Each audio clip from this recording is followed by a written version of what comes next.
Chapter 10, Sample Problem Number 10. In each case, a 1 kilogram object is released from rest on a ramp at a height of 2 meters from the bottom. All the spheres roll without slipping, and all the blocks slide without friction. Rank the maximum height of the objects on the other side of the ramp.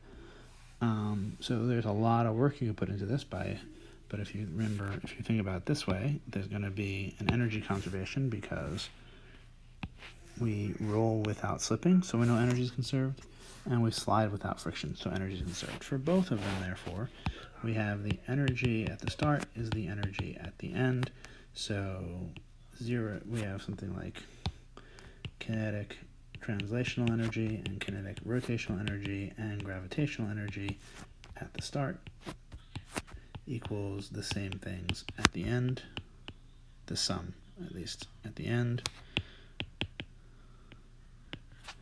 But this is 0 because it's starting from rest, it's not moving.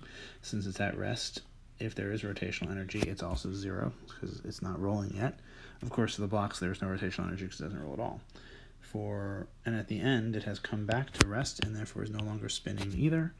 And we're left with the kind of interesting statement that UG1 equals UG2, but each of these are just mg times the respective h.